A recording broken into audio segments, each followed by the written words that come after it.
Bonsoir. Donc vous avez dit que le transhumanisme, ça serait, enfin pour vous sans doute la future lutte des classes. Est-ce que vous ne pensez pas que notre société actuelle, thermo-industrielle pour reprendre les termes de certains, va pas droit dans le mur bien avant qu'on en arrive là? C'est ma question.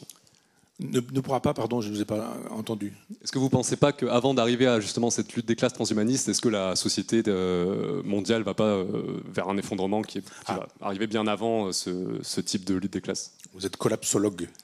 Je ne sais pas, mais c'est ma question. Non, mais vous avez bien raison de vous poser la question, parce que je pense qu'à votre âge, c'est vraiment le genre de question qu'on peut et qu'on doit se poser. Oui, parce que je pense que tout est d'une extrême fragilité et qu'on ne sait pas d'où ça peut venir. Le coronavirus, par exemple, aujourd'hui, est traité d'une manière extrêmement légère par le gouvernement français. Et il y a eu des épidémies ou des pandémies, je songe à la peste, qui a supprimé, je crois, 1/3 de la population européenne en son temps. Donc là, on fait les malins, on ne sait pas ce que c'est, on ne sait pas comment ça marche. On a besoin, nous dit-on, de 3 heures pour savoir si on est infecté ou pas. En France, on vous dit, il y a des gens, ils sont en cours d'analyse. Le lendemain, on vous dit, ils sont toujours en cours d'analyse. On dit, ça fait quand même beaucoup plus de temps que ça. On ne sait pas comment lutter contre ces choses-là, etc. Donc, il peut effectivement, ça s'appelle l'homéostasie, c'est-à-dire l'espèce d'équilibre que la nature referait, en faisant de telle sorte, effectivement, qu'il y ait des épidémies terribles. Il y a le permafrost, vous savez, qui était cette terre gelée, qui, avec le réchauffement climatique, avec le réchauffement de la planète, fond. C'est-à-dire qu'il y a des virus dans le permafrost qui sont là depuis le début de l'humanité, mais qui sont là juste en attente. C'est-à-dire ils sont congelés, ça peut continuer à vivre, vous les décongelez, et paf, ça devient hyperactif. Vous avez là un réservoir terrible de pandémies et d'épidémies planétaires. Et dans le confin sibérien, vous avez effectivement la fonte du permafrost qui nous met devant des hypothèses assez problématiques. Vous avez une autre hypothèse qui est, on n'en parle pas parce qu'il faudrait demander à Greta Thunberg, puisqu'elle dit la science, c'est elle, hein, mais il y a des problèmes, par exemple, d'inversion des pôles magnétiques. C'est ainsi, si vous faites un peu d'astrophysique, il y a des champs magnétiques, et il se fait que, on le constate, on ne comprend pas pourquoi, mais il y a des inversions de champs magnétiques. Et là, on est dans une phase qui peut permettre d'envisager l'inversion des champs magnétiques. Je ne vous dis pas ce qui se passe le jour où vous avez une inversion de champ magnétique, c'est-à-dire que tout ce qui est téléphone, tout ce qui est communication, tout ça craque totalement.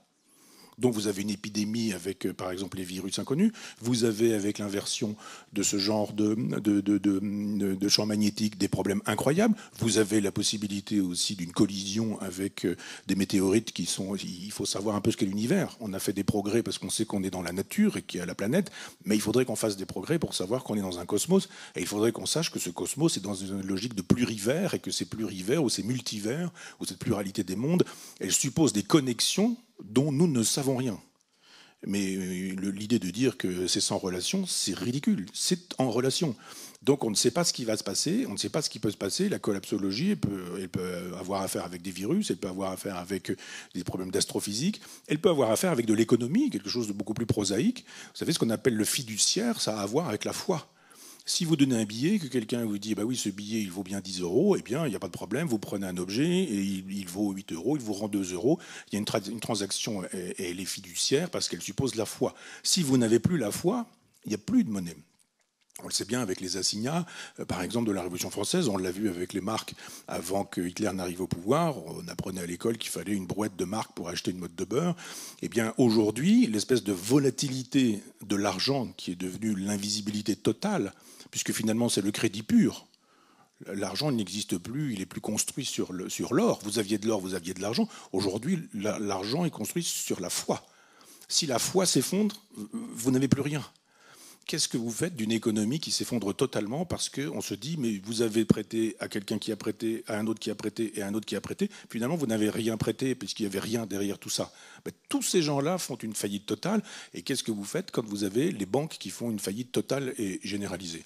Sarko avait récupéré la chose à l'époque où il y a eu ce début de crise, mais je pense qu'une crise pourrait être beaucoup plus violente et plus brutale et pourrait effectivement faire de telle sorte qu'il y ait une désorganisation totale. Vous pouvez aussi imaginer que tout ce qui est cyber soit aussi l'occasion de détruire des choses. Vous pouvez aujourd'hui avoir 15 ans, une petite chambre avec vos parents qui sont juste à côté, un ordinateur est rentré sur le serveur de la CIA. Vous avez aujourd'hui des petits génies qui sont capables d'en remettre à des techniciens informatiques qui bossent pour les services secrets américains, russes, chinois ou autres. C'est-à-dire que n'importe quel hacker aujourd'hui est capable de prendre le pouvoir informatique qui gère tout. C'est-à-dire que si vous, de chez vous, vous avez envie de détruire Orly ou Roissy, vous n'avez pas besoin de mettre des bombes. Il vous suffit juste de pirater la tour de contrôle et vous allez voir tous les avions qui vont cracher, etc. Tout ça est possible, tout ça est pensable. Vous avez plein de gens qui sont capables de ça, ça les intéresse, puis qui vous demandent de l'argent aussi au passage, qui vous disent bon ben maintenant j'ai piraté vos codes, alors vous me donnez beaucoup d'argent et je vous donne la clé et je vous pirate pas. Si vous me donnez pas d'argent, je pirate et vous allez voir le truc.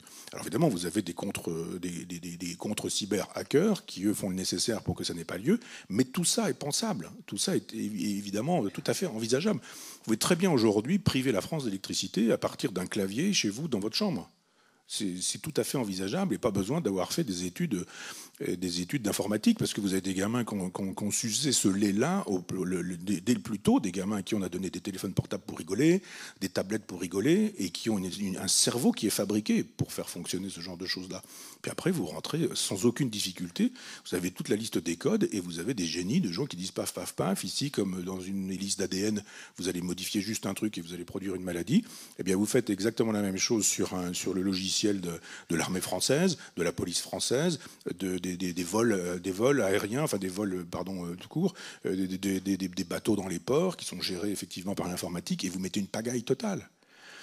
Donc la cybercriminalité, l'émergence de virus qui sont totalement inconnus, les bulles économiques et financières qui explosent, le cyberterrorisme de gens qui peuvent le faire au nom de l'islam, peuvent le faire au nom d'une espèce d'anarchie gauchiste pour accélérer le mouvement révolutionnaire, parce qu'il y a aussi des gens qui pensent dans cet esprit-là. Les véganes, qui aujourd'hui sont dans des problématiques inquiétantes. Des gens qui pensent que dans les 10-15 ans qui viennent, le danger viendra plutôt des véganes, dont certains sont d'une grande radicalité, pas tous, vous l'êtes peut-être. Et donc un végane, je ne dis pas que c'est un terroriste, mais je dis qu'il y a des gens qui sont prêts aujourd'hui à tuer d'autres personnes parce que, par exemple, ils sont bouchés, parce qu'ils ont un élevage de poules ou de viande, ou ce genre de choses. Alors moi, je défends tout à fait la cause végane en réfléchissant avec ceux qui défendent la cause végane. On ne va pas rentrer dans ce détail-là, mais si vous lâchez, par exemple, si vous libérez des animaux qui ont été domestiques, ce ne sont pas des animaux sauvages, les poules, hein. Si vous les libérez dans la nature, vous ne les libérez pas du tout. Vous allez les faire crever dans les 48 heures, et puis ça va faire le bonheur des renards.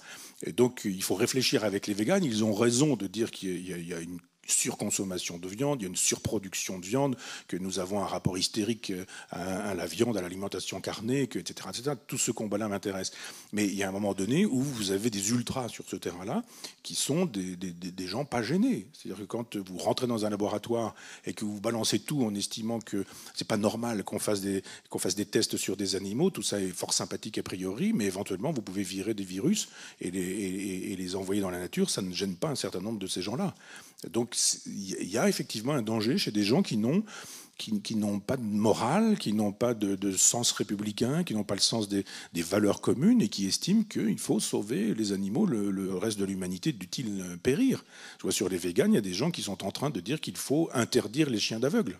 Eh oui, c'est aussi ça. C'est-à-dire que si vous en êtes à dire qu'il faut interdire les chiens d'aveugle, alors l'aveugle, il peut crever, quoi, pourvu que le chien d'aveugle soit lâché dans la nature tout seul pour qu'il recouvre sa liberté. Donc vous voyez que dans cet effondrement nihiliste, je pense que le danger peut venir de partout. Et il peut effectivement venir de partout, de sorte que la collapsologie n'est pas forcément une mauvaise discipline. Moi, je souscris à ceux qui s'inquiètent, qui s'interrogent, qui se demandent. Alors ça, c'est sans parler de ceux qui disposent des armes atomiques, sans parler des conflits classiques, de l'Iran qui est en train de se faire un programme nucléaire pour disposer d'une bombe atomique, d'Israël qui va se défendre, mais qui en même temps a la couverture des États-Unis qui pourraient eux-mêmes faire des tirs préventifs, etc., etc. La guerre nucléaire n'est plus interdite non plus, hein. C'est pas parce qu'il y a eu Hiroshima et Nagasaki que ça s'est arrêté. On a aujourd'hui un arsenal nucléaire. C'est pas parce que l'Union soviétique n'existe plus que l'arsenal nucléaire n'existe pas. Et il y a un arsenal nucléaire aujourd'hui. Par exemple, le Pakistan dispose de la bombe atomique. Donc toutes les occasions de crainte que vous avez me semblent hélas fondées.